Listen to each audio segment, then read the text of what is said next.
तो मीडिया ने उसको छाप दिया कि वो स्वाइन फ्लू से मर गया। क्योंकि मीडिया को इसमें क्या इंटरेस्ट है, अखबार वाले ये जो खबर छाप रहे हैं इसके लिए उनको पैसा मिल रहा है। मीडिया में काम करने वाले मेरे बहुत सारे दोस्त हैं। दिल्ली में एक बहुत बड़ा अंग्रेजी अखबार है, उसका एक एडिटर है जो मेरा बहुत अच्छा दोस्त है। मैंने उसको एक दिन पूछा कि तुम्हारे अखबार में 15 दिन से हर दिन हेडलाइन छप रही है कि स्वाइन फ्लू पुणे में फैल गया, स्वाइन फ्लू वहां फैल गया, स्वाइन फ्लू वहां फैल गया, 11 मर गए, अब तक इतने प्रभावित हो गए। ये जो खबर तुम दे रहे हो, इस खबर में तुम मुझे कोई 1, 2, 3, 10, 20, 50 लोगों के नाम दे दो, पते दे दो जिनको स्वाइन फ्लू हो गया है, मैं उनके घर वालों से मिलना चाहता हूं। तो कहने लगे वो नहीं है हमारे पास। मैं पूछा फिर खबर कैसे छाप रहे हो? कहने लगा खबर तो ऊपर से आ रही है। मैं बोला ऊपर से कहां से आ रही है? तुम्हारे ऊपर कौन है? तो उसने कहा मैं तो एडिटर हूं, लेकिन मेरे ऊपर अखबार का मालिक है। आप जानते हैं एडिटर मालिक के नीचे होता है। कहने लगा मालिक के यहां से खबर आ रही है और मालिक के यहां से यह आदेश आ रहा है कि यह पहले पेज पे खबर लगनी चाहिए और ऐसी जगह लगनी चाहिए जहां सबकी नजर पड़ती है। फिर मैंने पूछा इसमें खास बात क्या है जो पहले पेज पे लगनी चाहिए? तब उसने कहा इस खबर के साथ चेक भी आता है, ड्राफ्ट भी आता है, पैसे आते हैं, और जितने ज्यादा बड़े अमाउंट का चेक आता है उतने ही बोल्ड लेटर्स में हम इसको छापते हैं। फिर मैंने पूछा भाई तू ये बता कि कौन देता है ये चेक और ड्राफ्ट? तो उसने कहा एक कंपनी देती है। वो कंपनी कौन है? तो उसने तो मुझे नाम बता दिया, मैं नहीं बताऊंगा आपको। उसने कहा कि एक अमेरिका की कंपनी है, वो हमको चेक देती है, ड्राफ्ट देती है। उस कंपनी का क्या इंटरेस्ट है कि तुमको खबर छापने के लिए पैसा दे रही है? तब उसने मुझे बताया, मैं तो हैरान हो गया। उसने कहा कि ये सब खबर जो छप रही है अखबारों में ये प्रायोजित है। प्रायोजित खबर का मतलब समझते हैं? एडवर्टीजमेंट। जैसे जाहिरात छपता है ना, तो जाहिरात के रूप में खबर छपती है, खबर ही जाहिरात होती है। आप इस बात को समझ पा रहे हैं? खबर ही जाहिरात होती है और खबर को जाहिरात की तरह से छापा जाता है क्योंकि उसके लिए पैसा आता है।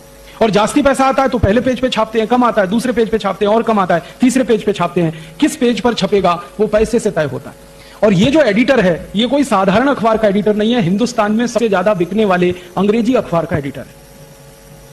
और वो एडिटर का मालिक उसको आदेश दे रहा है कि ये छपना चाहिए, इसके साथ इतना चेक है, इसके साथ इतना ड्राफ्ट है। तो आप समझ लीजिए कि मीडिया में ये जो छप रहा है ये पैसे की ताकत से छप रहा है, इसमें सच्चाई नहीं है। बस एक ही बात है, दहशत पैदा हो इनके मन में, डर पैदा हो जाए इनके मन में, आतंक पैदा हो जाए इनके मन में, तो वो डर, दहशत और आतंक आप में पैदा करके तैयार कर रहे हैं आपको, क्योंकि थोड़े दिन में उनकी वैक्सीन आ जाएगी। वो वैक्सीन धड़ाधड़ आप खरीदें और लगवाना शुरू कर दें, इसकी तैयारी चल रही है। इसके लिए सारा खेल चल रहा है।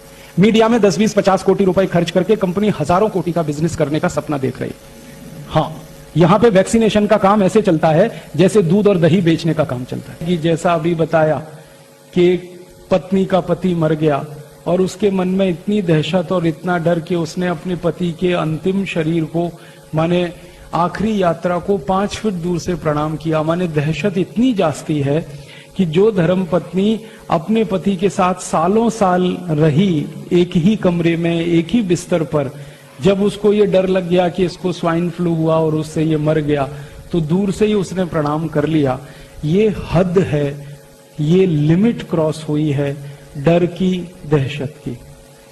और ये लिमिट क्रॉस कराने में मीडिया ने बड़ी ताकत लगाई है। मीडिया में 10, 20, 50 कोटी रुपए खर्च करके कंपनी हजारों कोटि का बिजनेस करने का सपना देख रही है। बेफिक्र रहिए, बिंदास रहिए। ये वायरस एक तो है नहीं, इसलिए आप मत घबराइए, आप मत डरिए।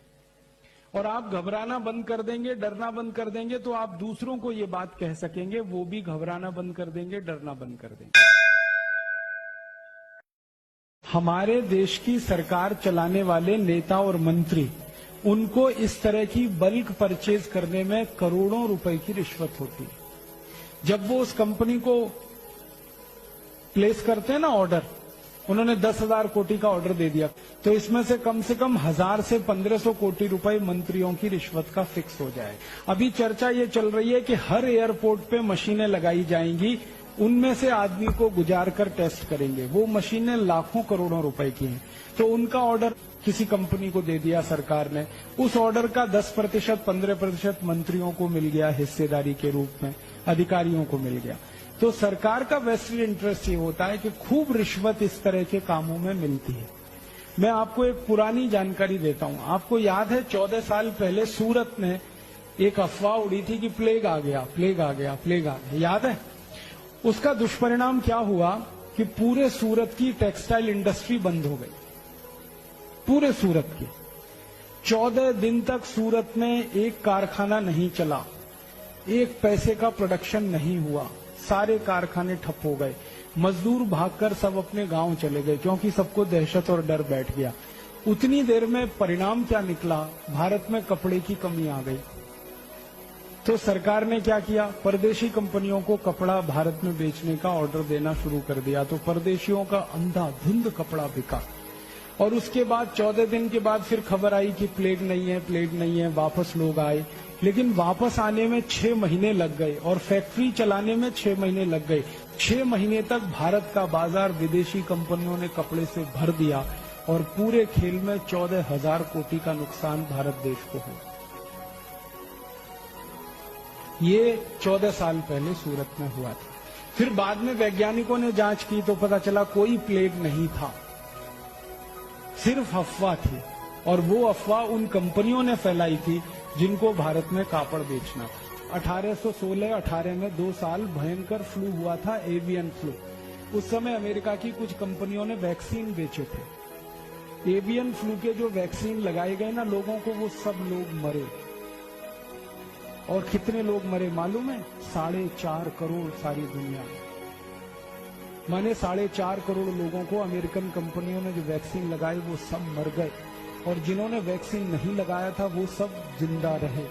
और ये खेल सिर्फ बीमारी का नहीं है, ये खेल एक युद्ध का हिस्सा है। और ये युद्ध जो है ना, आर्थिक युद्ध है। कुछ युद्ध होते हैं वो सैनिक युद्ध होते हैं। सैनिक युद्ध में हमारी सेना दुश्मन की सेना से सीधे लड़ती है बॉर्डर पे।